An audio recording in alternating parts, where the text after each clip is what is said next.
હિન્દુ ધર્મમાં અમાસનું મહત્ત્વ ખૂબ જ વિશેષ છે. આ વર્ષે વૈશાખ માસની અમાસ 6 મે 2024 અને ગુરુવારે ઉજવવામાં આવશે. આ વખતે અમાસના દિવસે શનિ જયંતિ અને વટ સાવિત્રી વ્રત છે. આ દિવસે ગંગા સ્નાન અને પૂજા સાથે દાન કરવું શુભ માનવામાં આવે છે.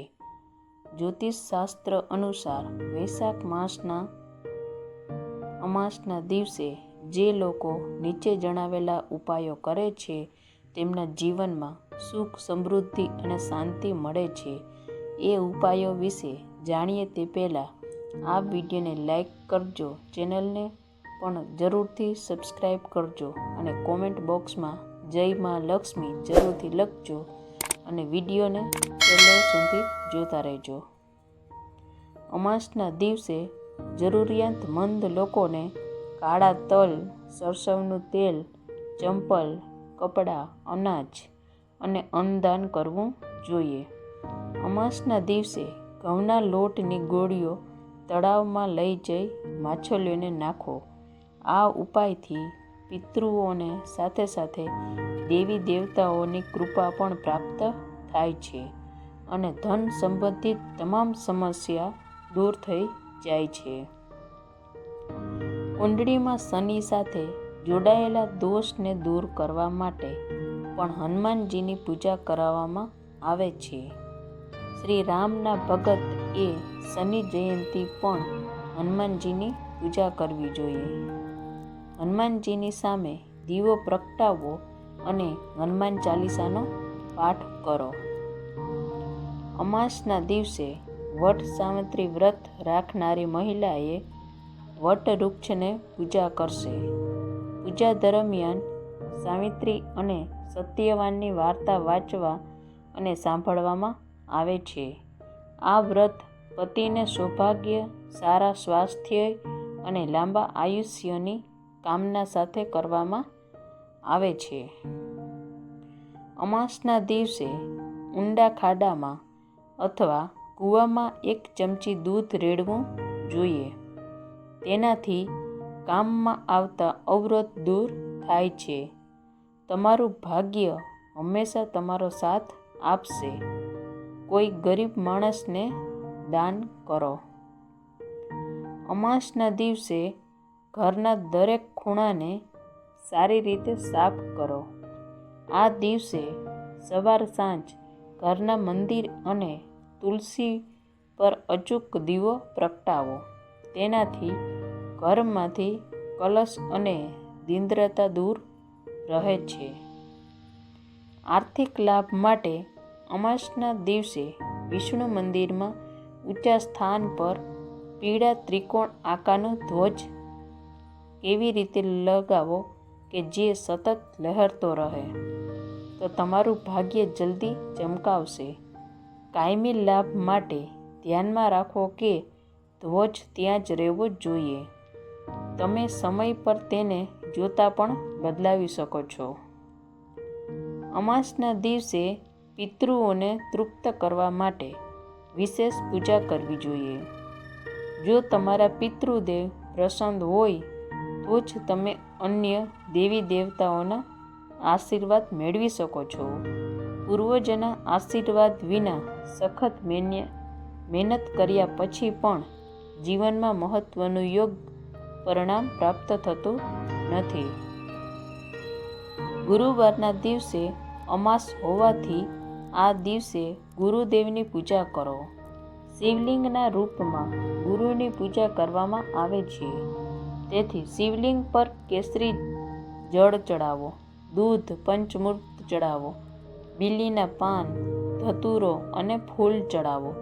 ચંદનની પેસ્ટ લગાવો, પીળા ફૂલ ચડાવો, ચણાના લોટના લાડુ બનાવો, અગરબત્તી પ્રગટાવીને આરતી કરો.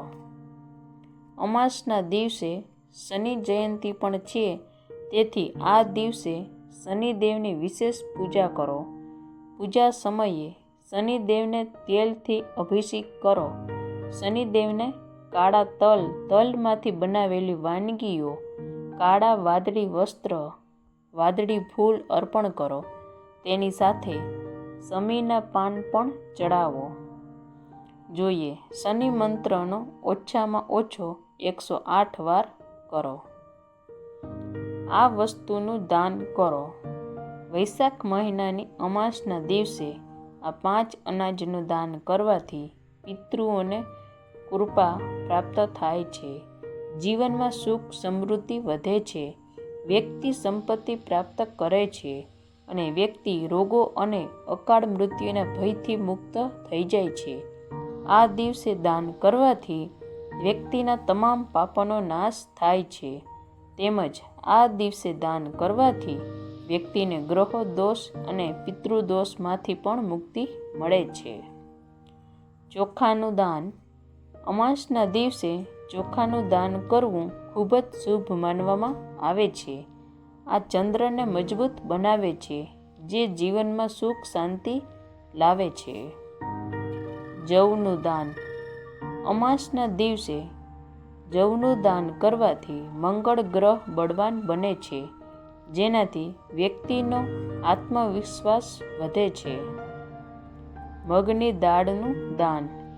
અમાસના દિવસે મગની દાળનું દાન કરવાથી બુધ ગ્રહ બળવાન બને છે, જેના કારણે વ્યક્તિને કામમાં સફળતા મળે છે. કાળા ચણાની દાન. અમાસના દિવસે કાળા ચણાનું દાન કરવાથી શનિ અને સૂર્ય ગ્રહો બળવાન બને છે, જેના કારણે આર્થિક સ્થિતિ મજબૂત બને છે. ઘઉંનું દાન. અમાસના દિવસે ઘઉંનું દાન કરવાથી શનિ અને સૂર્ય ગ્રહો બળવાન બને છે, જેના કારણે વ્યક્તિને નોકરીનો સફળતા મળે છે. અમાસના દિવસે ભૂલથી પણ ન કરો આ કામ. અમાસના દિવસે ભૂલથી પણ દારૂ અને માંસનું સેવન ન કરવું જોઈએ. પુરાણો અનુસાર જે પણ આવું કરે છે તે પૈસા માટે નિર્ધરાધાર બને જાય છે. માતા લક્ષ્મી ક્યારેય તેમના પર આશીર્વાદ વરસાવતા નથી. અમાસના દિવસે વાળ, નખ વગેરે કાપવા ખરાબ માનવામાં આવે છે, કારણ કે એવું માનવામાં આવે છે કે આ દિવસે વાળ કાપવાથી વ્યક્તિએ પિતૃદોષનો સામનો કરવો પડે છે. તેમજ આ દિવસે વાળ ધોયા યોગ્ય નથી માનવામાં આવતા. આમ કરવાથી વ્યક્તિને અશુભ ફળ મળે છે.